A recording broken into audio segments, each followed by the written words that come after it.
What's up, guys? Welcome to Newswave Week in Review. This is our Saturday show where I like to go back through the week, take a look at some of the bigger topics that took place in each Newswave, and then take a look at your comments throughout the week and respond to them. It's a fun way to kind of interact with you guys, and it's pretty cool to see what you guys have to say depending on the topics. A lot of fun. Also, remember, guys, we have Spawncast tonight.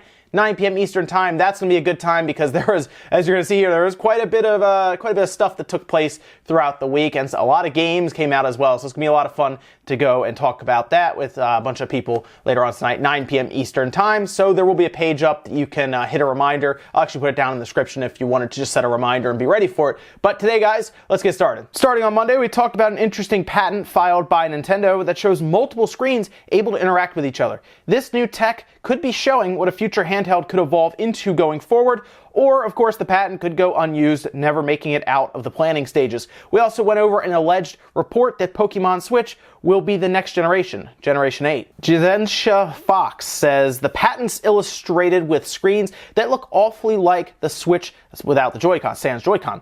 Is it possible that this is a software patent for something that can be done with wireless communication and patched into the Switch rather than a hardware patent? And the weirdness that implies of some games may need multiple systems to play is an issue that would impact it as dedicated hardware as well. That's actually a good point, that this could be something that they're looking into in the future. I don't know if this would be something completely that would be able to patch into a current Switch, although the Switch system can talk to each other technically.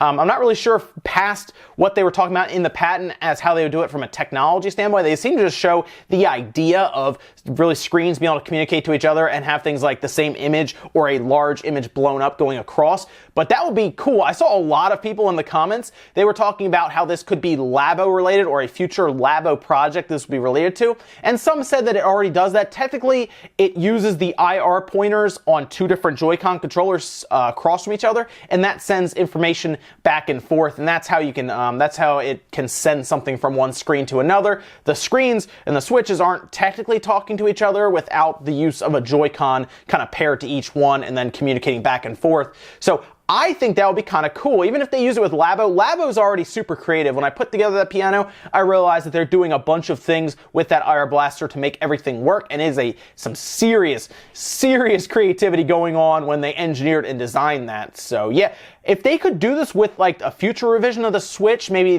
this is a project they have now for the next one, and we just happen to come across the patent after they filed it. That'd be cool. Could this be for their handheld division?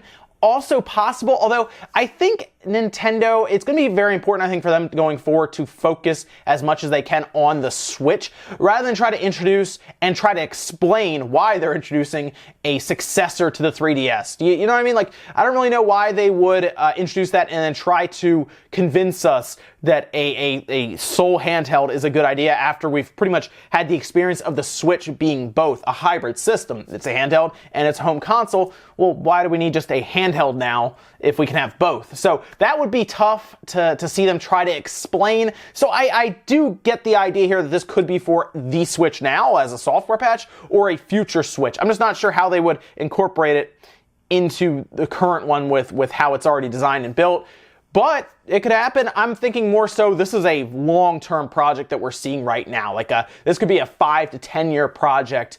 And I mean, if it's for the next handheld, it could be a 2 or 3 year project. But I just think the handhelds, I think the 3DS can be the last dedicated handheld from Nintendo. Tuesday went over the first games coming to the Switch from the Sega Ages collection, which include games like Sonic the Hedgehog and the first Phantasy Star. Bandai also trademarked a title relating to Xenosaga, leading many to speculate that a collection could be in the works. The Otaku Gamer says, I totally want a lot of Saturn games on Sega Ages. There are so many amazing Sega RPGs I never got to experience that are soul-crushingly expensive. That's a good point. Also, Skies of Arcadia, please. As for Xenosaga, I am so excited for the concept of a remaster for that. I think it would be primed to hit the Switch and possibly be published by Nintendo. If it weren't, I would want to see it hit everything, PS4, Steam, even Xbox One. Sega will be delivering some RPG goodness via Valkyria Chronicles 4 and Shining Resonance Reframe to the platform, so So I say add some Xenosaga to the mix. First up, Xenosaga. I think the Switch will be, before it's done and all said and done with the Switch, probably will end up being the JRPG machine, mostly because it's more than powerful enough for a lot of these JRPGs that come out. A lot of them tend to be kind of cel-shaded anyway. But I think the Switch, like the 3DS had a pretty large JRPG library. I think the Switch is going to get that as well because it will become the leading platform in Japan where they try to target those type of games towards. It's going to pass the PS4, we think, as early as mid next year. So maybe even a year from now, it'll have passed it. At that point, every JRPG, every game made specifically with Japan in mind will be on the Switch. So I think the Switch is going to be the JRPG machine. And I think Xenosaga, while there is still some confusion over the licensing, and I understand that, I could see Xenosaga going to the Switch to the sole purpose of it'll make money. So I'm not sure what they work out with Sony because people see it as a PS2 game, although they were able to get Cosmos into Xenoblade Chronicles 2, so I guess if it's not character likenesses, maybe it's the title itself. It's hard to say. I would like to see it, though, come out either way, just to give that series a nice little boost and see what they could do from there. Remaster would be really cool to see of those PS2 games. So if you go back and try to play PS2 games, specifically on like a monitor like I play on, it's tough. It's very blurry looking, unless you have, I guess, a PS3 backwards compatible, but those are quite expensive. Sega Ages, though, Sega Saturn games is something a lot of people really want because the emulation is just not good. So you're absolutely right on that. And yes, you're right. Some of those games, like Panzer Dragoon Saga and everything, crazy expensive. There's a lot of like off the trail, off the beaten path kind of games that I think would be really cool and people would definitely experience for the first time. There is a massive amount of Sega Saturn games that I did not play, specifically RPGs, and I would love to see them come to something like the Switch because that would it'd be so easy to play those JRPG games on a system that can be walked around the house portably when you're grinding and stuff through levels and everything. That would be great. Wednesday, we talked about Dark Souls getting delayed for the Switch version specifically. With the other systems all retaining their originally targeted May 25th date, the Switch version is currently listed for summer of 2018. Konami also made the news when they decided to introduce a new Castlevania game for cell phones. I'm Evan T-Rex says, that's a great name, by the way. Better they complete Dark Souls for the Switch as much as possible instead of having a lot of patches after release. So this Dark Souls situation is all over the place for a lot of people. Some people don't really mind because maybe they weren't going to get it or they can wait. There are a lot of people who are really excited to get this game on the Switch, and now they are extremely disappointed and frustrated. I think a lot of the frustration comes from the fact that it was first announced in a Nintendo Direct, and it's gonna be the system that gets it last at this rate, right? It's so weird to think about that. I feel like there had to have been talks behind the scenes like, yes, this will come out day and date, so let's put it in your Nintendo Direct, get everybody all hyped up, Nintendo fans and everything, then they'll announce it's on other systems, and we'll even do an Amiibo, it'll be great. And now it's delayed, and something, I'm not sure what, but something came up that had to have been detrimental to its release to do that, because you're right, they could have done patches afterwards. We've seen games come out completely broken, right? Like WWE 2K18, which still doesn't work, by the way, but completely broken, and they move on from it. Or they try to patch it. They at least has a few patches, but it still runs terribly. But that's something they could have done. Even if it was like the online or something, they still could have released it with the servers not active yet and activated them later. There had to have been something we were missing, whether it's buggy or maybe there's just something they couldn't figure out with whatever. It's weird, right? And that's kind of where the problem is here. A lot of people aren't happy because it's not day and date, so we'll have to wait, and we don't know when. They just say summer 2018. Summer goes all the way into September, I believe, so this could be a while. Like, we could be seeing a September release, although I don't think that's the case. It's not good either way, right? It's bad to have it delayed, specifically because they seem to make a big push for the Switch, and now they're just pushing it back. So it's so weird to see that, because you figure they'd be confident if they were announcing it in a full Nintendo Direct presentation. In fact, it basically headlined it at the end. So I'm not really sure what to make of this, but people should be frustrated. I wouldn't be too happy about it. And we'll see what Bandai Namco does. The network test is still coming, I guess. That's what they said. So, I mean, we'll see how it runs then. But if it comes out and it runs terribly still after being delayed, ooh, I don't know what's going on there then. Zazon Zenzi says, whiny Westerners, having a Castlevania mobile game is a far better fate for the series than just as a namesake for a costume and an idle mobile game. Do you guys prefer to have Castlevania to be just a simple namesake, just to pour some salt to our nostalgic wound? I think why fans are frustrated is because this seems to be a process from Konami where the game is budget-friendly, easy to make, and they don't really want to put a lot of time into gaming anymore. They mostly want to release games that are quick and easy to make. Look at Metal Gear Survive. It used the same engine as Metal Gear Solid 5. It was reliant on microtransactions, right? We've seen that. And it didn't hit the mark for a lot of Metal Gear fans, and now they're doing something with Castlevania to be a mobile game first. Could it get ported to the Switch? I mean, it could, because it's a ARM chipset. They have to figure out if it's worth moving over and everything. We don't know if it's free to play. We assume it is. But Konami is, there's this slow decline in Konami when it comes to gaming. Castlevania now going to mobile and no real plans for a bigger, better version on consoles is kind of telling. I think that's the issue a lot of fans have. Not necessarily that this game is coming out, but that Konami has been downgrading all of their franchises pretty much to the point where they don't care. Like, why do you have an awesome franchise like a Castlevania, like a Metal Gear, if you're not going to give it the time it deserves to continue its series and put it out? We just saw it happen with God of War, an awesome single-player game, and it is selling like crazy. Places are actually sold out of this game.